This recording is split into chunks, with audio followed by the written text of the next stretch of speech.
Մաքսային միությանը Հայաստանի անդամակցությունից հետո Ղարաբաղի հարցի լուծումը հայտնվելու է Ռուսաստանի ձեռքում, համոզված է Արևելյան գործընկերության քաղաքացիական հասարակության ֆորումի համակարգող Բորիս Նավասարդյանը։ Եթե քո անվտանգության հետ, քո ազգի վիճակի հետ կապված որոշումները կայացնում է մի երկիր, որը կարող է տարբեր շահեր ունենալ եւ դա բնական է, եթե իր շահերից կբխի հանձնել Ղարաբաղը Ադրբեջանին, ինքը կհանձնի Ադրբեջանին։ Մաքսային միությանը անդամակցությունը Հայաստանին մի շարք առավելություններ կտա, կարծում է հայրենական ապրանք արտադրողների միության նախագահ Վազգեն Սաֆարյանը։ Էներգոկիրների, բրիլյանտի, հումքի եւ նավթամթերքի ներմուծման հարցերում մենք կունենանք առավել այսպես նպաստավոր պայմաններ։ Հայաստանի գյուղատնտեսության նախարար Սերգո Կարապետյանը այսօր ամփոփել է 2013 թվականը եւ այն գնահատել է հաջողված ու արդյունավետ։ Նախարարը խոսել է նաեւ խնդիրներից, տեղեկացնելով, որ 2014 թվականին Արմավիրի մարզում լրացուցիչ 50 հակակարգտային կայան է տեղադրվելու, հաշվի առնելով նախորդ տարվա դառը փորձը։ Իհարկե ամբողջապես չի կարելի դա բացառել, բայց կորուստները կկրճատվեն։ Ձյան տեղումներից հետո հանրապետությունում կոտրվածների դեպքերը ավելացել են։ Այսօր այս մասին տեղեկացրել է առողջապահության նախարարության աշխատակազմի բժշկական քաղաքականության վարման վարչության պետ Ծաղիկ Վարդանյանը։ Նրա տվյալներով թեթև կոտրվածները անվճար սպասարկվում են պոլիկլինիկաներում, իսկ բարդերը հիվանդանոցներում։ Խոշոր խողովակավոր ոսկորների կոտրվածները դրանք պետական պատվերով կատարվում է պետական պատվերով։ Սուր շնչառական հիվանդությունների համաճարակ Հայաստանում չկա։ Այսօր տեղեկացրել է առողջապահության նախարարության հիվանդությունների վերահսկման եւ կանխարգելման ազգային կենտրոնի ներկայացուցիչ Լիանա Թորոսյանը։ Այն ինչ որ դիտարկվում է այսօր մեր հանրապետությունում, դա համարվում է բնական։ Բարի երեկո։ Դուք դիտում եք A1+-ի Alpha+ հաղորդումը։ Ռուսաստանի առաջին փոխվարչապետ Իգոր Շուվալովը հայտարարել է, որ Հայաստանի Մաքսային միությանն միանալու համար հավանաբար անհրաժեշտ կլինի կես տարի։ Արշակ Սադոյանը 2 օր առաջ տեղի ունեցած գազային քվեարկությունը գնահատում է որպես ծայրաստիճան հակահայաստանյան, սակայն նա չի ցանկանում պիտակավորել այդ քայլը որպես դավաճանություն, այլ որպես քայլ, որը լավ չի հաշվի առնված իշխանությունների կողմից։ Ոստիկանությունը զգուշացնում է, որ այն քաղաքացիները, որոնք նոր տարվա գիշերը ժամը 1-ից 7 պայթուցիկ են օգտագործելու, տուգանվելու են 100,000 դրամ չափով։ Պետական եկամուտների կոմիտեի պատվիրակությունը Գագիկ Խաչատրյանի գլխավորությամբ մեկնել է Մոսկվա Մաքսային միության գործերով։ Օրակարգի հիմնական հարցերից է միջոցառումների ցանկի հաստատումը, որը ներառում է 26 գործողություն։ Ադրբեջանը այս տարվա ընթացքում 1 միլիարդ 257 միլիոն դոլարի զենք է ձեռք բերել եւ այդպիսով զբաղեցրել է զենք գնող երկրների թվում 15-րդ պատվավոր տեղը։ Թուրքիայի էկոնոմիկայի նախարար Չաֆեր Չաղլայանը, ում որդուն ձերբակալել էին կոռուպցիոն սկանդալի շրջանակներում, հրաժարական է տվել։ Թուրքիայում պաստառներ են հայտնվել, որոնցում մահմեդական արտաքինով երիտասարդը բռունցքով հարվածում է ձմեռ պապիին, այդպիսով իսլամիստները կոչ են անում բոյկոտել նոր տարվա տոնախմբությունները։ Օրվա լրահոսը։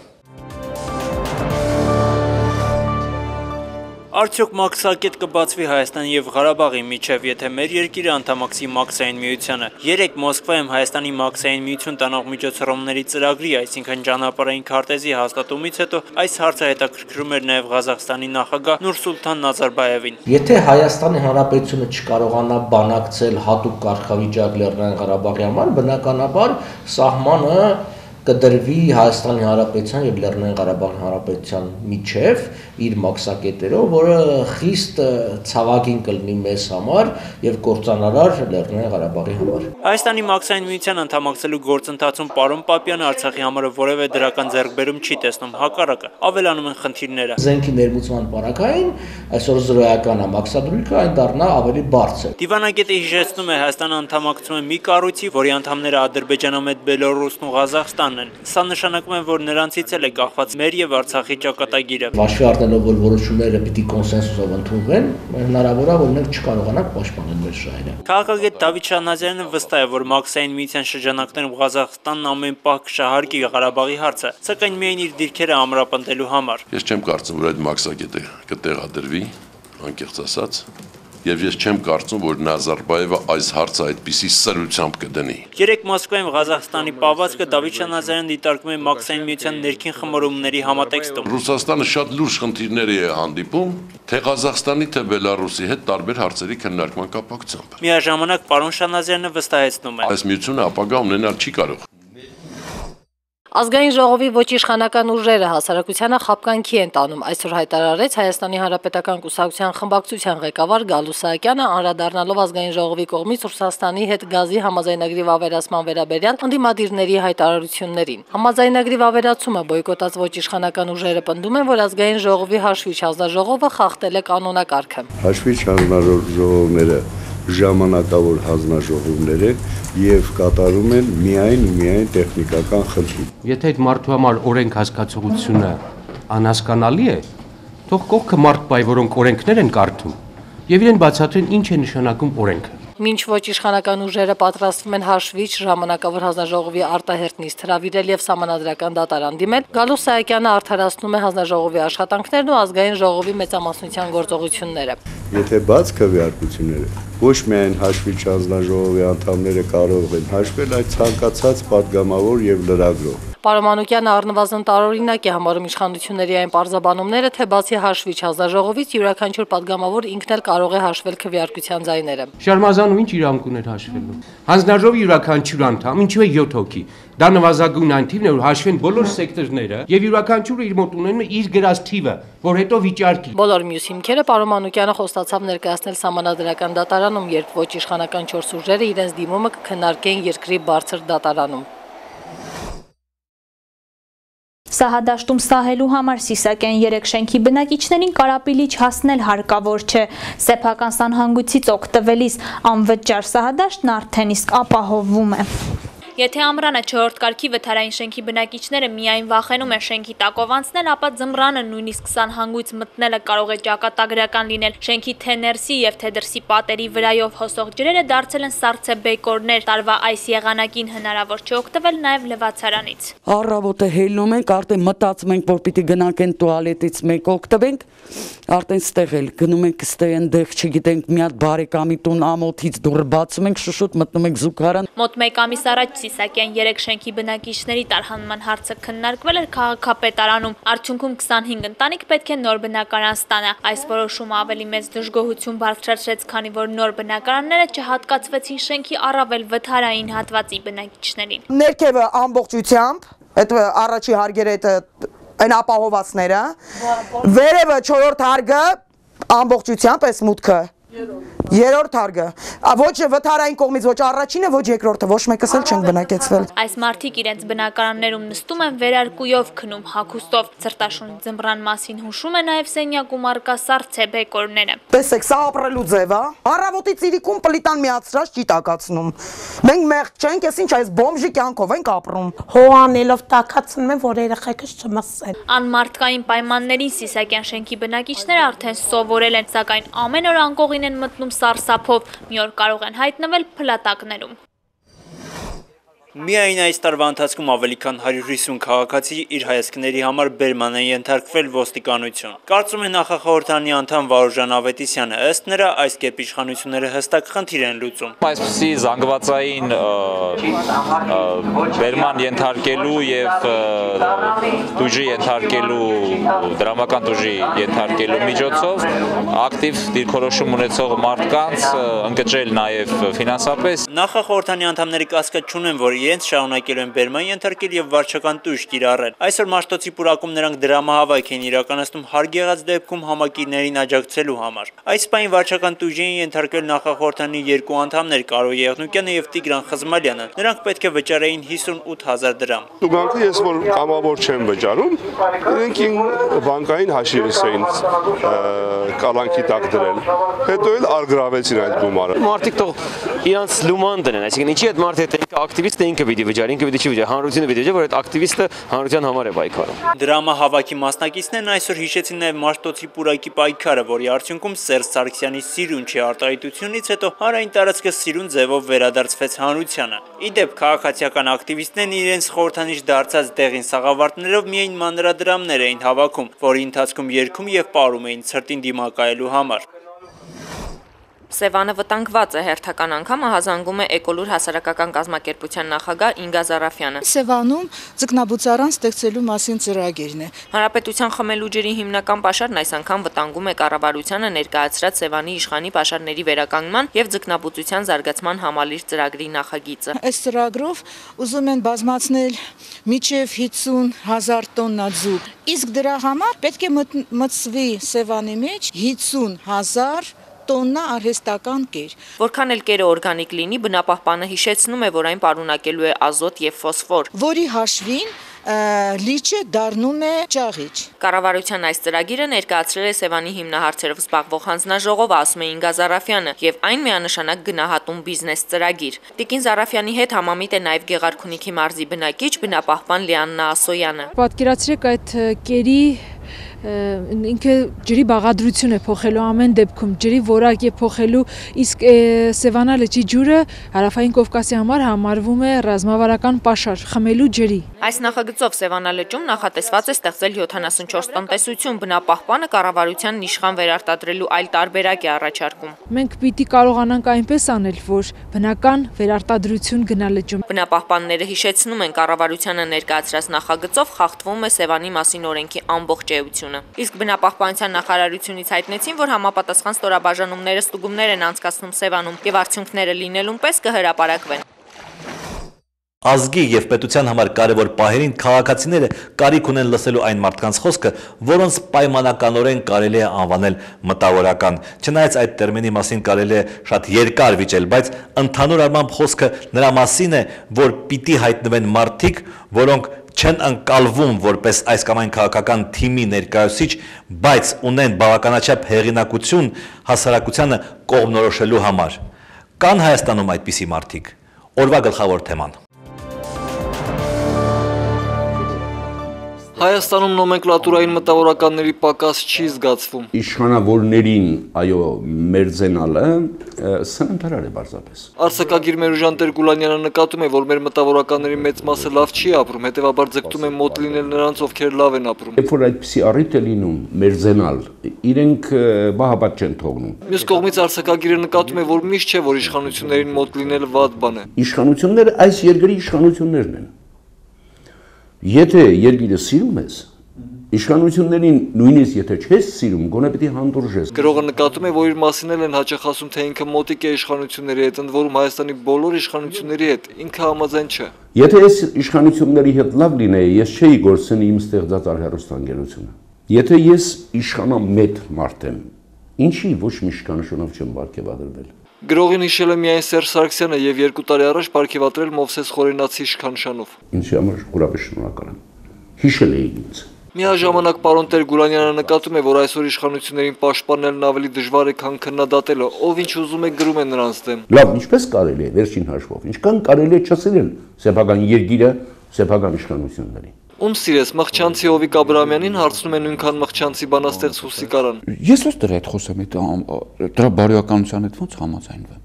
հաշտվեմ։ Բանաստեղծը տարբեր իշխանավորների հետ է տարբեր առիթներով նստել եւ խոսել, այլևս չի կարող իրեն նման բան թույլ տալ։ Մի րոպե նստեմ իրանց հետ խոսեմ, իսկ կտանք սպանեմ, որտեղ մենք լրիվ ուրիշ հայերեններ ենք խոսում, անկեղծ եմ ասում։ Հուսիկարան համոզված է, մտավորականը չպետք է լինի նոմենկլատուրային, իշխանությունը չի կարող հենց այնպես լուծել նրա հացի խնդիրը, հարց լուծող մտավորականները զզվելի են դարձնում մյուսներին։ Այսինքն նրանք այդ իշխանամետ մտավորականները նաև արժեզրկում ընդհանրապես ոչնչացնում են մտավորական հասկացությունը մեր միջից, հասարակության միջից։ 22 տարում Հայաստանում նոմենկլատուրային մտավորական եզրը ցավոք սրտի չի վերացել։ Այդպես են ընկալվում արվեստով եւ գիտությամբ զբաղվող այն մարդիկ, որոնք պատտվում են իշխանության կողքին, ընտրությունների ժամանակ երգում պարում են նրա համար եւ օգտվում են որոշակի բարիքներից։ Այդպիսի մարդկանց քանակը մեր երկրում գերազանցում է բանականության սահմանները, ինչը մասամբ երևի բացատրվում է մեր ծանր սոցիալական վիճակով։ Մյուս պատճառը ավանդույթներն են, որոնք Հայաստանում, այսպես ասած, ավելի խորհրդային են, քան ասենք Ուկրաինայում, որտեղ հայտնի պրոֆեսորների եւ արտիստների մեծ մասին կարելի է տեսնել Մայդանում։ Մեզանում կան իշխանամետ, կան ընդդիմադիր մտավորականներ շատ ավելի քիչ, ինչպես նաև կան նրանք, ովքեր քաղաքականությամբ չեն հետաքրքրվում։ Վերջիններս ընդհանրապես խոսելու որևէ ցանկություն չունեն։ Մեր պայմաններում քաղաքականություն գնալը իհարկե խնդիր է։ Եթե ես դառնում եմ падգամավոր, նույնիսկ ծայրահեղ ընդդիմադիր եւ նստում եմ Շմայսի կողքին, ապա ուզեմ թե չուզեմ Շմայսությունը ինձ է կպնում։ Վարկաբեկված քաղաքական ինստիտուտների հետ առնչվելը իհարկե տհաճ բան է։ Ընդհանրապես չառնչվել նշանակում է որոշումների ընդունման մեխանիզմը թողնել Շմայսերին։ Կա արդյոք այստեղ ոսկե միջինը։ Ամեկ պլյուսի զրուցակիցն է Երևանի տիկնիկային թատրոնի գեղարվեստական ղեկավար Ռուբեն Բաբայանը։ Պարոն Բաբայան, ասացեք խնդրեմ, Հայաստանում ինչու է նոմենկլատուրային մտավորականության քանակը այդքան շատ։ Ես կարծում եմ, որովհետև Հայաստանը լավագույնս պահպանել է սովետական ավանդույթները եւ տնտեսության եւ հասարակական կարգի տեսակետից, նոմենկլատուրային մտավորականությունը այդ համակարգի մի շատ կարևոր մասն է։ Բայց անկեղծ ասեմ, ես այդքան էլ չեմ սիրում մտավորական բառը, դա լղոզված բառ է, լղոզված հասկացողություն է, Եվրոպայում ասում են ինտելեկտուալ, մտավորականը մի քիչ Ռուսաստանից է եկել, հա։ Ինձ ավելի շատ դուր է գալիս, երբ մենք այն թեմայի մասին ենք խոսում, որի մասին ընդհանրապես խոսում ենք քաղաքացի բառը։ Քաղաքացիական դիրքորոշումը երևի ավելի կոնկրետ է, քան մտավորականի դիրքորոշումը։ Եթե մենք խոսում ենք քաղաքական խնդիրների մասին, ասեք դուք, հա, ինչպես խոսել այնպես, որ դուք չընկալվեք որպես որևէ քաղաքական թիմի ներկայացուցիչ, որովհետև այդպես ընկալվելով դուք բնականաբար ձեր խոսքը արժեզրկում եք։ Չմտածել դրա մասին, թե ինչպես քեզ կընկալեն։ Տիպիկ ռեժիսորի խորհուրդ էր։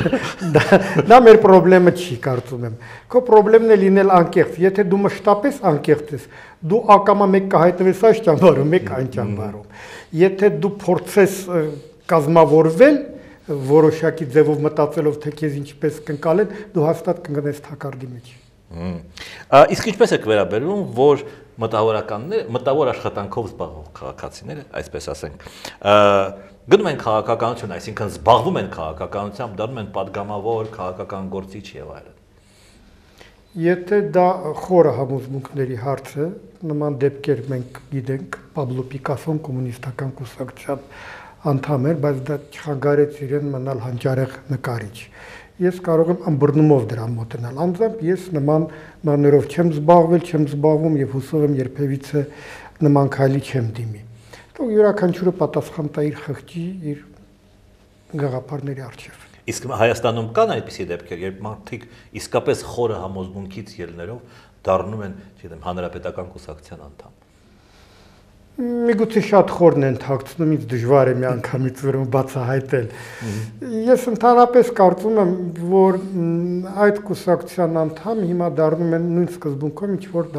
դառնում են ժամանակին կոմունիստական կուսակցության անդամ։ Շատ քիչ բան հասկանալով գաղափարախոսության մեջ եւ պարզապես հասկանալով, որ դա ապահովում է որոշակի կարիերային աճ։ Իշխանության կուսակցությունը պարզ է, իսկ ընդդիմադիր կուսակցության անդամ։ Որպեսզի մենք կարողանանք համակարգը ճիշտ ըմբռնել, արդյոք մարդիկ անկեղծ են իրենց սկզբունքների մեջ, թե ոչ, համակարգը պետք է աշխատի։ Այսօր դու ընդդիմություն ես, վաղ այս կուսակցությունը դառնում է դիմություն եւ հակառակ։ Եվ այդ ժամանակ մեր մոտ համակարգը չի աշխատում, դժվար է կողմնորոշվել, ինչքանով են անկեղծ եւ ինչքանով են մտել այս կամ այն կուսակցություն ելնելով իսկապես ներքին համոզմունքից։ Շնորհակալություն։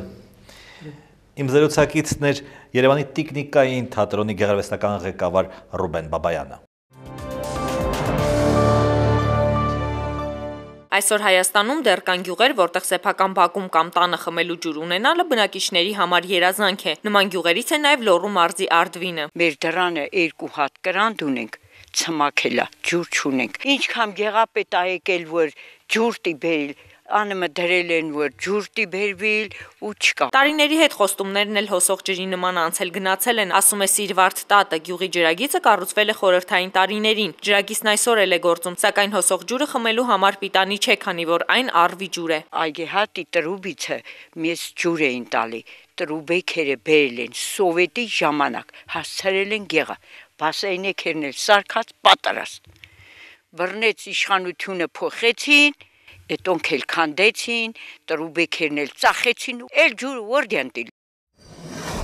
Լորվա Յաղդան գյուղի հողերի 90%-ը մշակում է հունահայկական կոլեկտիվ տնտեսությունը, հիմնականում մշակվում է ցորեն ու կարտոֆիլ։ Գյուղացիներն արդեն ստացել են իրենց հասանելիք բերքն ու գումարը, պետությանը պարտքեր չունեն եւ ձմռան այս օրերին էլ հանգստանում են։ 2 ամիս աշխատանք չունեն, այս դեկտեմբեր հունվար։ Փետրվարից արդեն էլ գնում են կարտոֆիլ են ջոգում, որ մարտին ցանքսն անեն, ու սկսվում է ցանքսը, մինչև բերքը հավաքը գալիս է նոյեմբերի վերջը մարդիկ աշխատում են։ Վերջերս լուծվել է Յաղդանի գլխավոր խնդիրը, գյուղը գազաֆիկացվել է։ Կապույտ վառելիքի բաժանորդները դեռ քիչ են, քանի որ գյուղի բնակիչների մեծ մասը ժամանակավոր են, իսկ առանձնատների մի մասն էլ բնակեցված չեն։ Ապրող չկա։ Այդքան ծախսն անես ու գազի տրուբեն տանես, հասցնես, ասենք, թե փողոցի ծերեն ու աբոնենտ չլինի, դա էլ ասենք, թե մի քիչ տրամաբանական չէ։ 17 հուշարձանների շուրջ իրավախախտումներ են կատարվել, պատմական միջավայրի պահպանության Սյունիքի մարզային ծառայությունն ամփոփել է տարին։ Երկուսի մասով դիմել ենք իրավապահ մարմիններին եւ հարուցված են քրեական գործեր, այս պահին կատարվում է նախաքննություն, մեկ անգեղակոթի պոլիգոն հնավայրի տարածքում եւ Սիսյանի 51 դամբարանադաշտի տարածքը, որտեղ էլի չհամաձայնեցված կերպով հորեր փորվել, բետոնապատվել։ Մարզում տարվել են նաեւ 5 հուշարձանների պեղման, ուսումնասիրման եւ 2-ի վերականգնողական աշխատանքներ։ 11 հուշարձաններ էլ վտանգի տակ են, որոնցից 5-ը ամեն պահի կարող է փլուզվել։ Չմանրամասնելով վտանգված հուշարձանների խնդիրները, ծառայության պետն առավել ոգևորությամբ խոսեց Բեխի անապատում իրականացված մաքրման աշխատանքների մասին։ ՀՀԿ խմբակցության ղեկավար Գալուստ Սահակյանը, որը ինչպես հայտնի է, տեսնում է բոլորի մերկությունը, բայց չի գայթակղում, արդարացրել է իր կուսակցական ընկեր Արաքել Մովսիսյանի Շմայսի հայհոյախառն բառապաշարը։ Խորհրդային շրջանում մտքում հայհոյում էին այլ մասնագիտության մարդիկ։ Դիտեք նաև մեր վերջին խոսքը, իսկ ես ձեզ հրաժեշտ եմ տալիս, մենք կհանդիպենք վաղը։